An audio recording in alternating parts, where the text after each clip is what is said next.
Season 5 of Clean Water Conversations is sponsored by RK&K. RK&K is a full-service design and engineering firm that provides innovative solutions to complex challenges. As a recognized leader in state and municipal stormwater management, MS4 permit compliance, stream restoration, and ecological design services, RK&K is ready to deliver community-focused water quality improvements to urban and suburban communities. Check out more information about RK&K at rkk.com. Thank you, RK&K, and now, on to our show.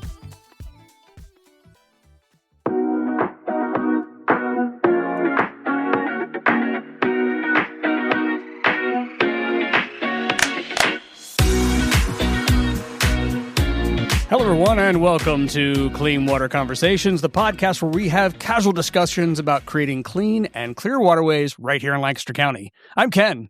Hey, everybody. This is Allison. Allison, this is our Season 5 finale. That's right.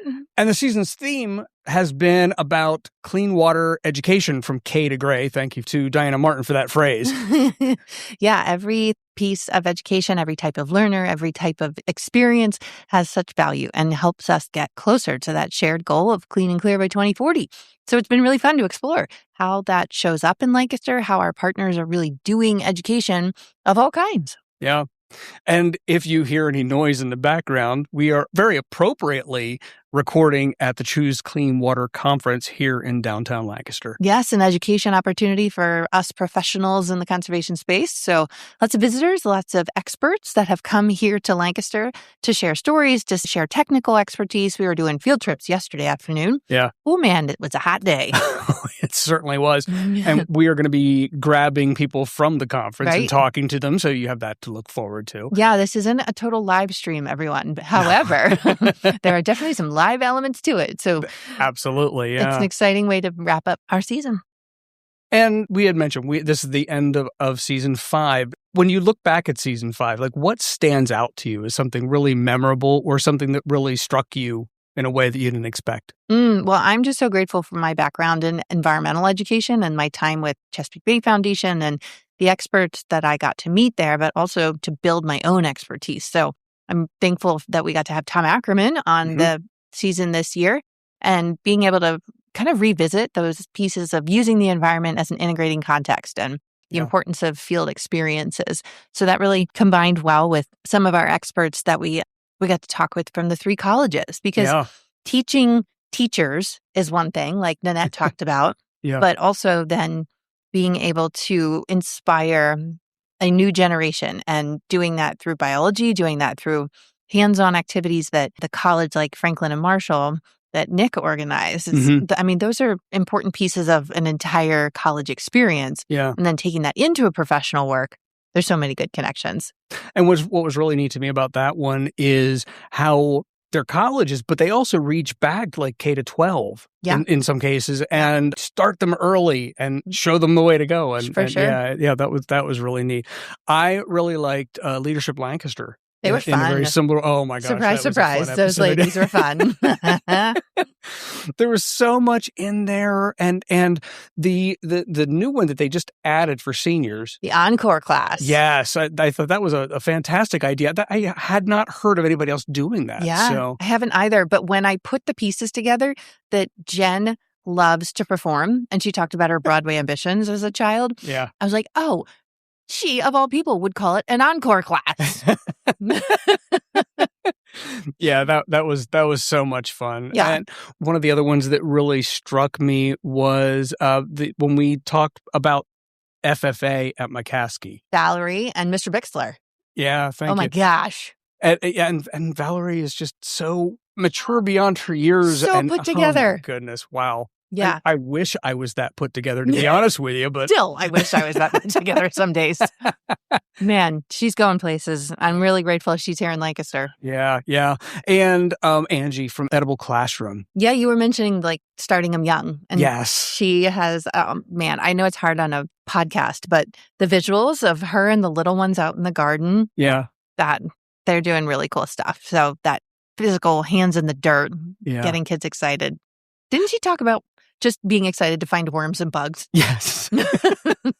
And being able to grow your own food is such an important part of education. Yeah. Mm-hmm. Yep.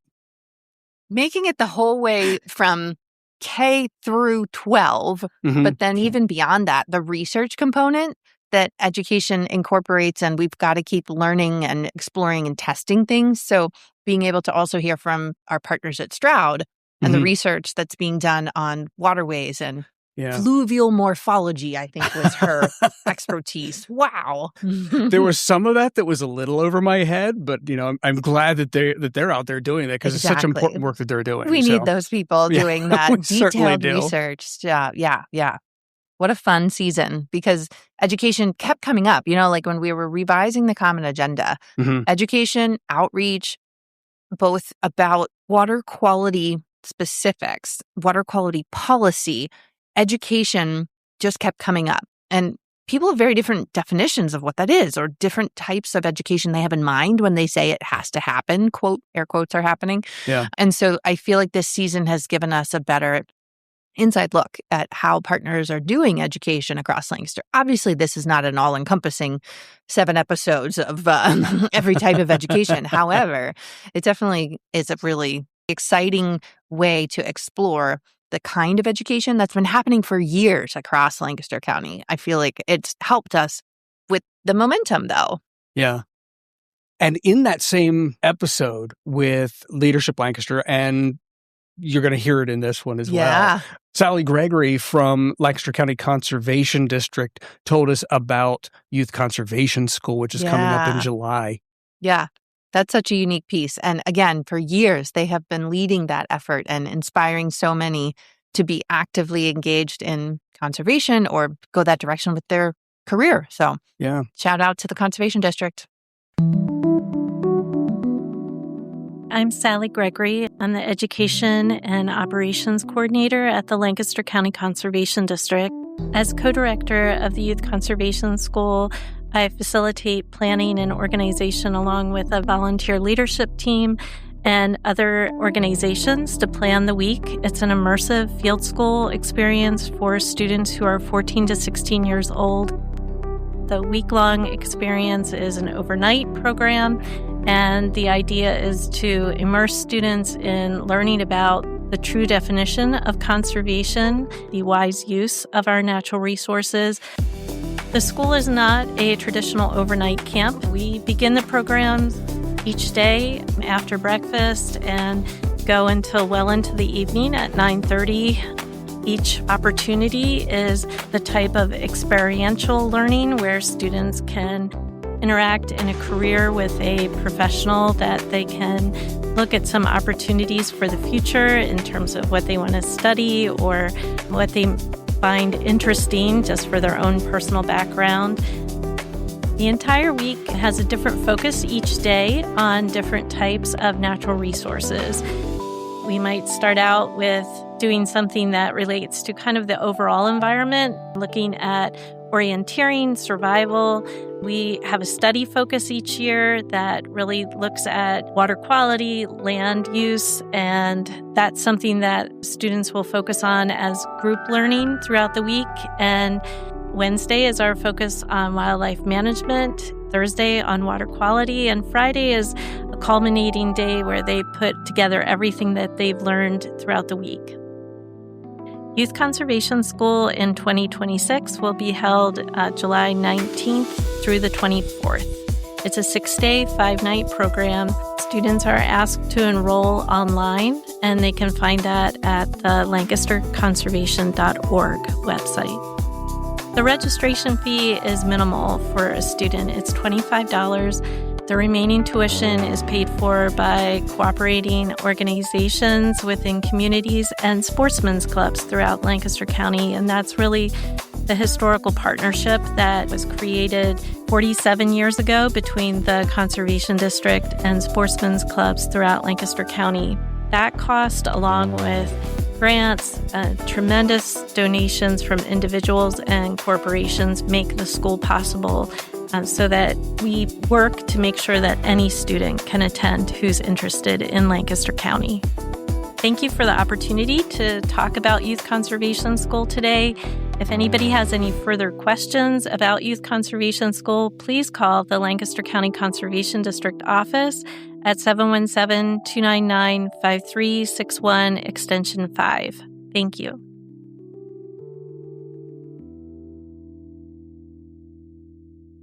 And as I mentioned earlier, we are recording here at the Choose Clean Water Conference, which is a great educational opportunity. Certainly for me, I've been learning a lot as we're sitting and listening. Oh, absolutely. Yeah. Being able to have professionals all come together to talk about clean water across Chesapeake Bay watershed and have it be here in Lancaster this year is super wonderful. It's a joy to be able to celebrate. Well, let's celebrate with those professionals right now. We found Ashley Spots. Ooh, one of our local experts. She's really good at educating farmers and landowners. So, Ashley, what kind of things are part of a typical day for you? I do a lot of field visits with my farmers and landowners. We check in on their existing buffers, or I do eligibility visits for new buffers. Awesome. Yeah, this whole season has been about education. And everybody has a different learning style. What is your learning style? I'm more of a visual person, so I'd like to be on site with the landowner, pointing out concerns or what they're doing right. To me, looking at something is the best way of explaining it. Yeah, I can see that. Yeah. And you've been doing this work for a long time. I have. I've been with the Chesapeake Bay Foundation 20 years. And before that, I was with the Natural Resource Conservation Service for almost 4 years. So I've been doing buffers my entire career. Thank you for your commitment to buffers and Lancaster and conservation. What are some of the biggest, I'll say, lessons learned that you have over that time? It's just meeting the landowners and farmers where they're at. I want them to know that this is voluntary, that I don't want them to see their forested buffer as a place that they're throwing away or getting rid of. I want it to be a spot that they can enjoy. They can picnic or they can, harvest things from the buffers. I want them to see that it's a benefit. Yeah, that's awesome. Well, thank you for all that you have done for buffers and for Lancaster. It's really made a difference. So, my pleasure. I love it here. Yeah. Enjoy the conference. Thank you. So good to see you both. And we are talking with Amanda Bush.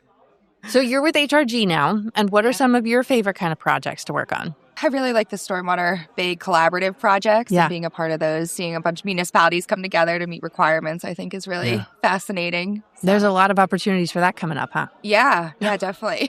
I guess there's some unknowns too. Yes, definitely. A little iffy. Hopefully not for long. Oh, man. Yeah. How do you tackle educating your clients when either there's a lack of information or sometimes it's so technical you can lose people really fast? Yeah, we try to keep it basic and just start from there. And then the more interested they are, we can build it out, add more detail, get more technical, but really just starting basic and then building over time so that they understand, well, I know what the MCMs are, and then adding more to it. So, yeah. And what is an MCM? A minimum control measure for stormwater. So the minimum you're supposed to do in the permit. And then there's a bunch more that goes on. Very good. Very good. Amanda, what kind of education do you have? Like, how'd you get into this? So I studied environmental science actually at Penn State for 2 years, and then I decided I didn't like the cold, so I went to Orlando. And then after I graduated, I was still in Orlando, and I got into construction stormwater, doing inspections for construction sites. Oh, wow. Yeah, and then I wanted to move back home because COVID hit, and EPA Region 3 had an internship for MS4 stormwater coordinator. Wow. So I was lucky enough to get chosen for that, and I worked there for about 2 years, and then I went private, so... Wow, that's pretty fun. Yeah, no, it was definitely an experience. Yeah. Construction in Florida in the heat was a lot. It was like yesterday here at the conference. Yes, right. yes. Jeez. Which field trip did you do? I had to pick up my son, so I didn't get to go on one. But I'm hoping the rain held out for most of them. Yeah, I think so. I think it did. Yeah. Okay, good. Yeah. It's just the buildup of the thunderstorm intensity. The loom and gloom. Yeah. Everybody learns in a different way. So what is your preferred learning style? I'm definitely visual. I think like visual timelines, visual education, all of that's probably the easiest for me because it kind of sums things up. It's not too wordy.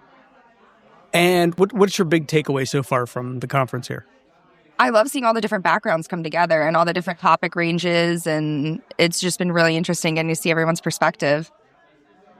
From your work in the private sector, are there other types of conferences or learning sessions or other ways that people within that industry, I'll say, find new things? Like, is it research-based or is it field-based completely? Yeah, I'm just curious how other people learn. Yeah, I mean, a lot of our clients come to us for questions, and then we'll point them to the MS4 forum that we have. I point a lot of my clients there. The Villanova has a really good symposium. So it's a mix of conferences and just like education throughout the year from us and other sources. Yeah.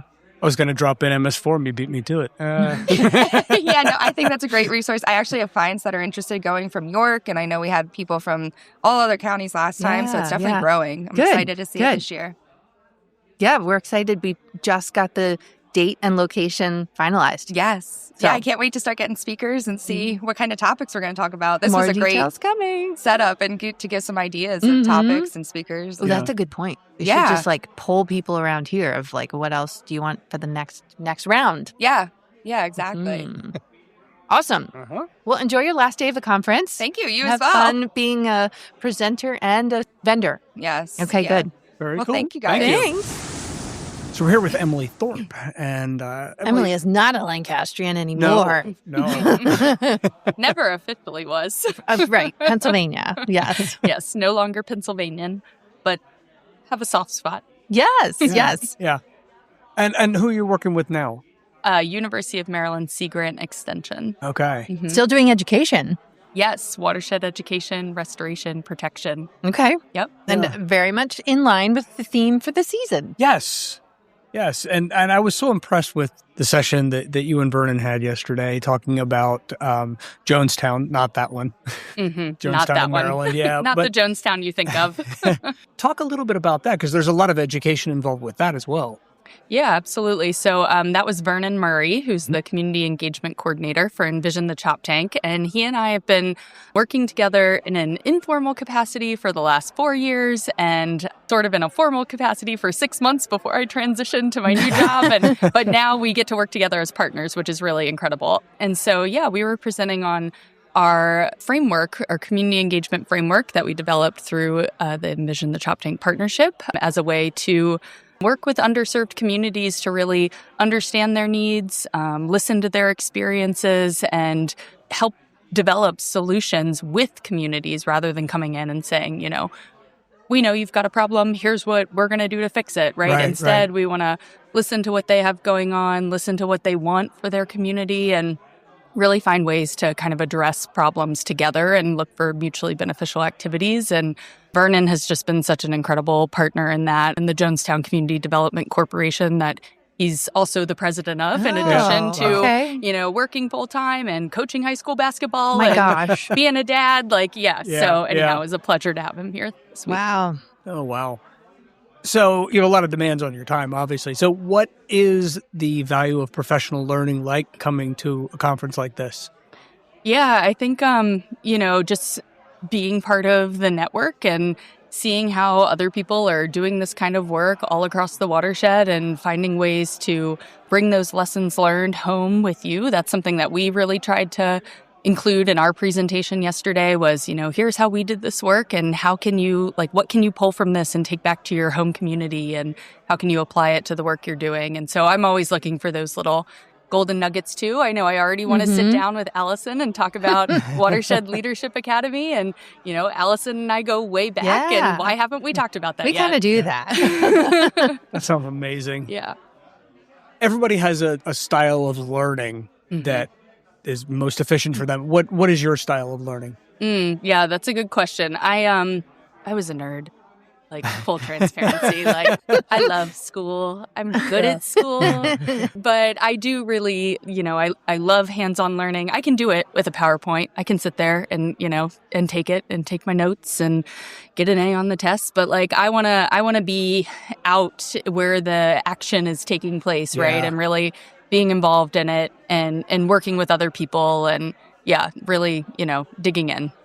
The experiential learning. Yeah, absolutely. So knowing that a conference-style event can give you all kinds of different golden nuggets or templates or just inspiration for things, is there a takeaway from this conference that you're going to bring into your daily work? That's a good question. today I'm officially a month in to my Oh, new position. congratulations. This is my second conference in 1 month, so it's been a whirlwind. So I think this was just a good reminder about like getting back out there and talking to different stakeholders. And that's really what I'm going to be focusing on in the next kind of 3 months of developing my program for my new role. And it was good to like reconnect with some, former colleagues and start to talk to, new colleagues that I'll be working with. So I think just a good like energy, re-energizing and kind of reminder of that FaceTime is really important and like getting out there and talking to folks. So Awesome. Thank you so much. Hope you enjoy the rest of the conference. yeah, thank you. And we are here with Kelly Slippy from Lancaster Conservancy, and I would say the mastermind behind Water Week. She makes the magic happen. Yeah. Wow, that's a lot of credit. Thanks, Ken. Thanks, Allison. Good to be with you this morning. So good to have you here in Lancaster with the Choose Clean Water Conference and being able to celebrate things like all of the work happening in Lancaster, but also Lancaster Water Week. Yes. So maybe you can give us a little bit of the inside scoop on what's coming up this year. Yeah. So this is actually the 10th anniversary of Water Week, which is so hard to believe that we're already 10 years in. Yeah. But it has just continued. The studio audience comes with us. Yes. right. Yeah. Have a podcast will travel. That's right. It has just continued to grow and grow and grow. Since 2017, it started with just a small handful of events and handing out some trees from Fritz Schroeder's, the back of his truck. Right. And now with our partners, we're hosting over 60 events across the county, over 40 partners involved in hosting events and collaboration. It's just a really incredible time for our community to come out, celebrate the 1,400 miles of streams and rivers here in Lancaster County, and celebrate all the work that has been done and is continuing to be done to see them restored to health. Wow. That momentum is huge. Yeah. Huge. Yeah. Yes. Now, our theme for this season is education. Yeah. How does Water Week help achieve those goals in Lancaster? Yeah. So Water Week is kind of this glorious mix of marketing campaign, celebration, and outreach and education. It's all of the above.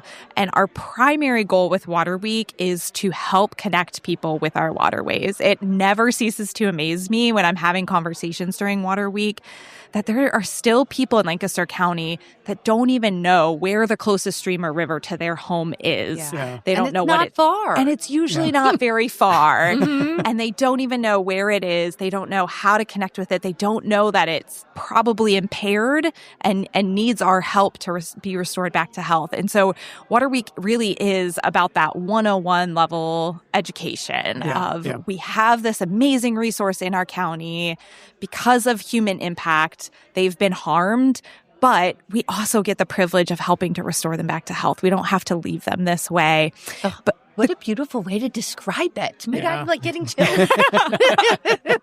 But the cool thing about Water Week, too, is that we get to do that 101 level of education, but we also kind of get to dive into that 201 and even 301 level education.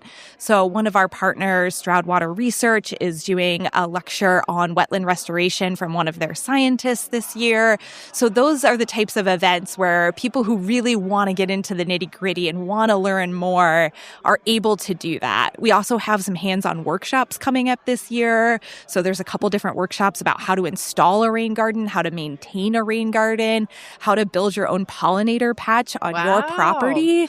So these are opportunities for folks not to just get information education, but experiential education and how to actually rewild for clean water in our community. That's such a big, important piece that we've learned through this season with all of our guests of experiential education. Yes. There has to be an action component. Yes. You give people information, but there has to be a way for them to do something with it, to take action. So yes.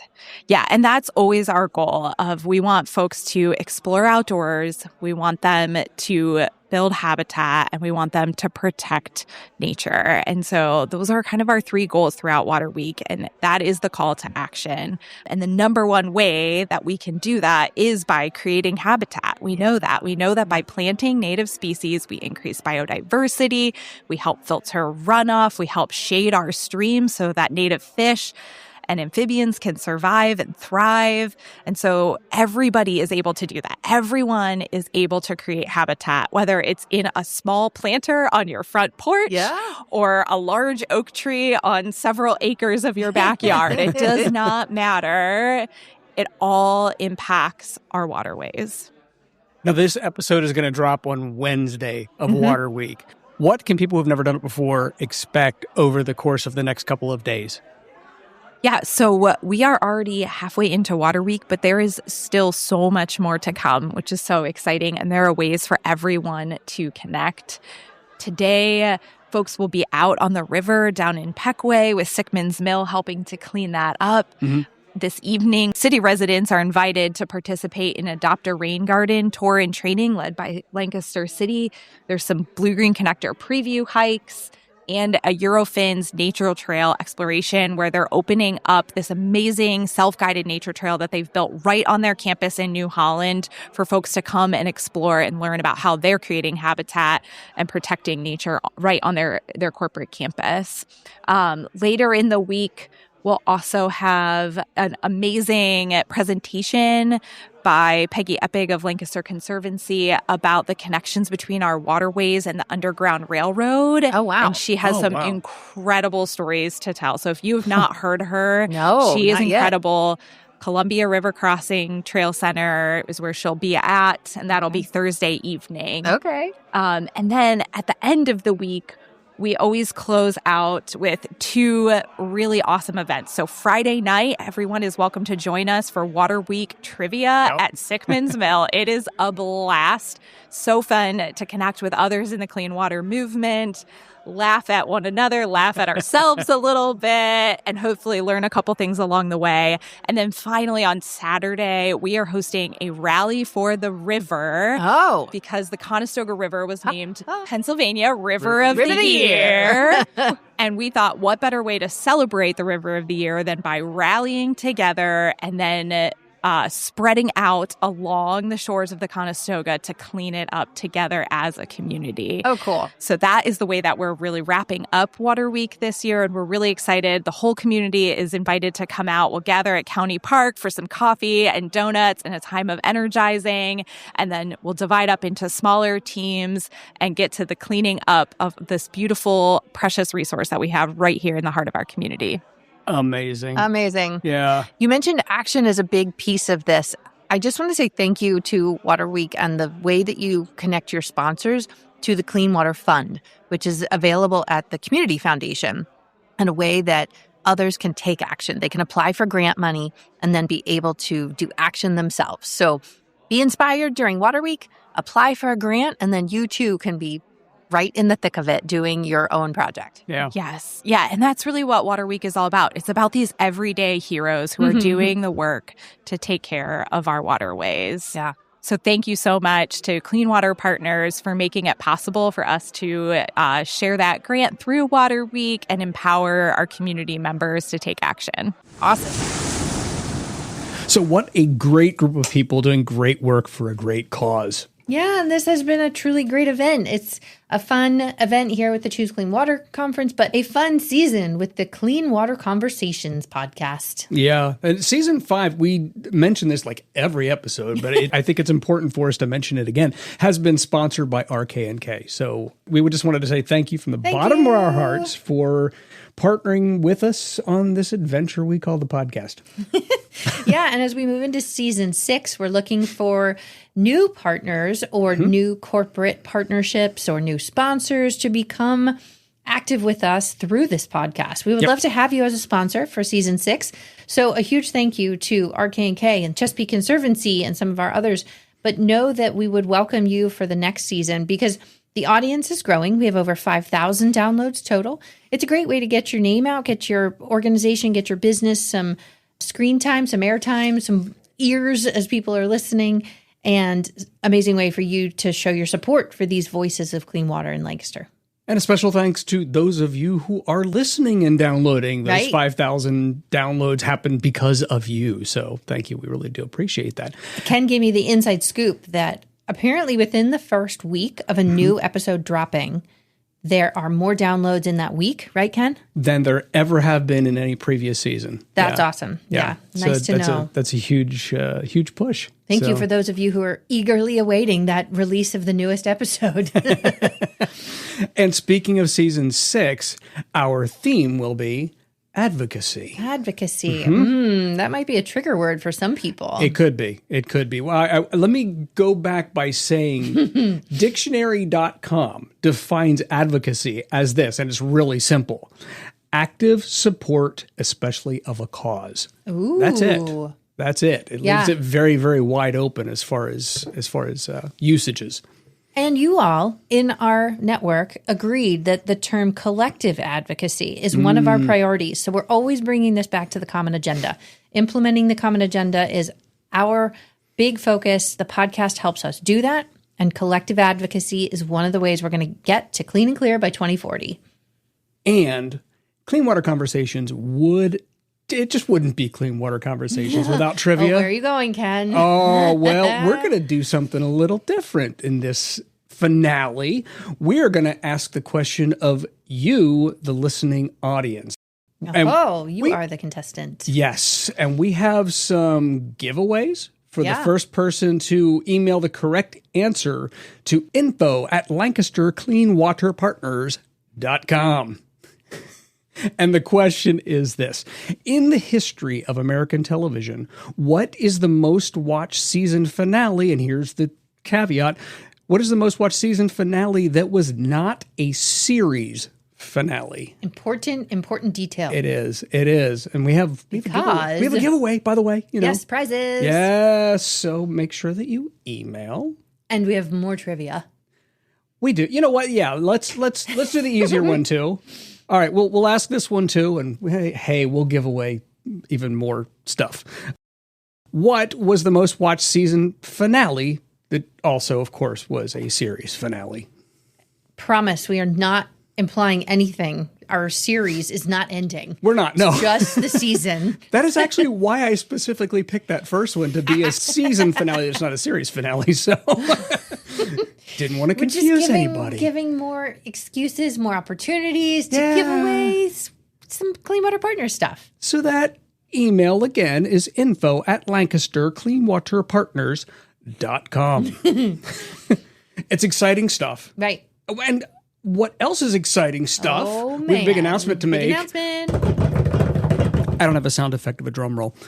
But we do have over 100 partner organizations. We have hit the big mark. Yeah, so for our 100 plus partner organizations, we're having a party. Because, of course, we got to celebrate. We have parties on creeks and rivers because that's what we're working towards. Clean and clear. And specifically, we are going to party at Sickman's Mill. Yep. Right along... Which river is that? Pequay Creek on July 22nd. Yes. It is to celebrate our partner organizations. Yeah. And so the event is for our partners. And you all, as listeners, your organizations, maybe you're already a partner, but you are welcome to become one. We would love to keep that number growing and come join us at the party as you join this network of official partner organizations. And speaking of parties... They're never ending. They are never any excuse for a party. That's the way we work around here. Yeah, we are going to be at Green Drinks in July. That is at West Art in Lancaster, and that's going to be on July 16th from 5 to 7 p.m. And clarification, the West Art Green Drinks, we is the podcast. Yes. Yeah, so that one's specifically about us here at Clean Water Conversations. Many of you attend Green Drinks all the time. And we're really excited to be able to specifically focus on the podcast at that event, promote the awesome guests that we've had, and the idea of getting stories out, of using the voices of you all as our network members and the successes we're seeing in Lancaster's clean water work. So come hang out with us. Yeah. That having been said, that is a wrap on season 5. Yeah. Thank you all for a fantastic season. We will see you at the end of August for the beginning of season 6. Until then, take care. Bye, everybody. This episode of Clean Water Conversations is sponsored by RK&K, creative solutions, responsive people, and produced by Lancaster Clean Water Partners, striving for clean and clear water by 2040. If you have comments, suggestions for show topics, or are interested in becoming a show sponsor, please contact us at info@lancastercleanwaterpartners.com. Thanks for listening.